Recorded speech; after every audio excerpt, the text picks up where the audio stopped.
안녕하십니까, 강인성입니다. 이번 시간에는 교회 음향에 대해서 총체적으로 설명을 드리겠습니다. 우선 세 가지로 요약이 될 텐데요. 전기 음향과 건축 음향, 그리고 물리 음향에 대해서 강의를 드리겠습니다. 전기 음향에 대해서 말씀을 드리면 우리가 흔히 접하는 제품들 있죠. 스피커, 앰프, 믹서, 여러 가지 그런 전기를 이용한 장비들이 바로 우리가 얘기하는 전기 음향입니다. 이 전기 음향은 상당히 건축 음향과 또 물리 음향에 대해서 밀접한 관계를 갖고 있는데요. 우리가 가장 기준이 되는 전기 음향을 첫 시간으로 들어보겠습니다. 전기 음향은 좀 전에 말씀드린 것처럼 장비들을 사용해서 물리적인 음향이 나오죠. 우리가 교회에서 예배를 드릴 때, 또는 어떤 집회에서 찬양 예배를 드릴 때, 또 우리가 주일날 드리는 목사님의 설교 말씀도 바로 예배 사역이 되겠죠. 빠질 수 없는 것이 바로 전기 음향입니다. 이 전기 음향은 예배에 있어서 목사님과 성도들 간의 하나의 소통 수단이 되고, 또 예배를 은혜스럽게 이끌어낼 수 있는 그런 가장 중요한 그런 소통 수단이 되기 때문에 전기 음향은 예배에 있어서 빠질 수 없고 또 중요한 수단이라고 말씀드리겠습니다. 이 전기 음향을 쓰는 그런 장비들은 무엇이 있을까요? 우리가 가장 많이 보는 스피커, 그다음에 믹서와 스피커를 연결해서 소리를 발생시킬 수 있는 앰프, 이런 것들이 바로 전기 음향의 가장 기초적인 장비입니다. 이 장비들을 운용할 때 어떻게 운용하는지는 앞으로도 긴 시간 동안 여러분들이 공부를 하셔야겠지만, 스피커를 고르는 방법, 믹서를 다루는 방법, 믹서와 앰프 사이에, 스피커와 앰프 사이에 매칭시키는 그런 방법들, 수많은 방법들이 있고 또 많이 발표된 것들이 있습니다. 그런 것들을 여러분들이 따로따로 공부를 하셔야 돼요. 이 짧은 시간에 이것을 일일이 다 설명드릴 수 없는 부분들이고요. 그렇기 때문에 지금 시간에는 앞서 말씀드린 것처럼 전체적인 개론을 이해하시는 정도로 이렇게 가면 되겠습니다. 전기 음향에 있어서 가장 중요한 부분이 무엇일까요? 일단 장비는 모두 갖춰져 있어야겠죠. 스피커, 믹서, 앰프, 마이크. 가장 기본적인 것들이 마련된 다음에 중요하게 이루어져야 되는 것들, 바로 전기죠.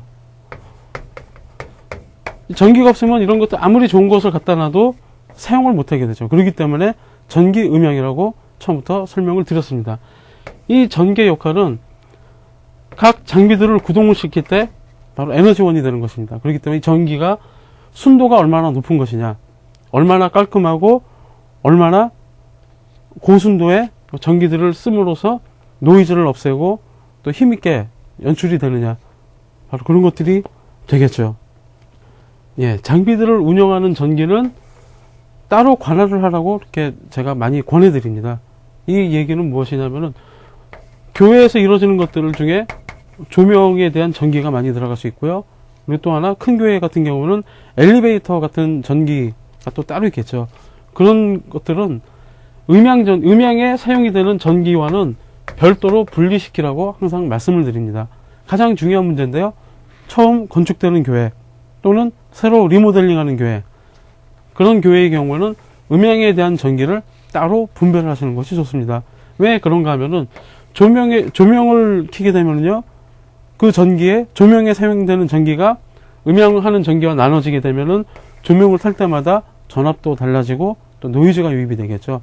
왜냐하면 조명에서 들어갔다 나오는 전기도 있을 것이고, 또 그쪽으로 많이 할애가 되면서 전기가 약해지는 경우도 있습니다. 그럴 때는 전기 음향, 이런 장비들이 상당히 많은 영향을 받습니다. 그렇기 때문에 조명을 통해서 노이즈가 발생이 되고 또 힘도 약해질 수도 있고요. 그런 경우는 소리가 울렁울렁거린다 그러죠. 작아졌다 커졌다가, 그것들이 빠르게 반복이 되면서 듣는 청취자들은 어떤 울렁거린다는 느낌을 받게 됩니다. 그런 것들을 막아주기 위해서는 음향에 사용이 되는 전기는 항상 별도로 준비를 하시는 것이 좋습니다. 아예 전기 배선에서부터 따로 만들어 두시는 것이 좋죠. 그리고 또 하나가 엘리베이터를 운영이 되는 교회에서는 엘리베이터가 움직일 때마다 노이즈 타는 경우를 가끔씩 보죠. 엘리베이터가 문이 열리고 닫히고 올라갔다 내려갔다 할 때마다 찡 하는 소리들이 들어가는데요. 그것은 바로 전기가 그런 엘리베이터의 원전류 전기선과 분리되지 못해서 그런 그런 일들이 발생이 되죠. 예, 전기음향에서는 교회의 크기와 밀접한 관계를 갖게 되겠습니다. 큰 교회들이 많이 생겼죠. 새로 건축되는 교회들이 대부분 대형화되고 있고 양극화를 많이 보이고 있죠. 작은 교회는 더 작아지고 큰 교회는 점점 커지고, 그렇기 때문에 음향에서도 엔지니어들이 혼돈을 일으키는 경우들이 많이 있습니다. 물론 각 교회에 섬기는 엔지니어들이 있겠지만은 또 이 일을 따로 업으로 생각하고 있는 분들 또는 또 봉사로 움직이시는 분들이 있는데요. 그런 분들이 그런 것에 대해서 오류를 일으키는 경우들이 가끔씩 있습니다. 큰 교회의 경우에는 주로 많이 사용하는 것들이 중앙 집중식이죠. 스피커들을 맨 앞에서 각 지역을 분할해주는 그런 방식이 되겠지만은 이런 것들은 어디까지나 큰 교회일 경우입니다.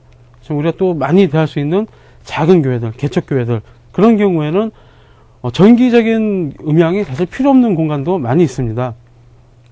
목사님의 말씀이 뒤에까지 어떤 마이크를 통하지 않고서도 적절하게 이렇게 분배가 될 수 있는 그런 작은 공간들도 많은데요.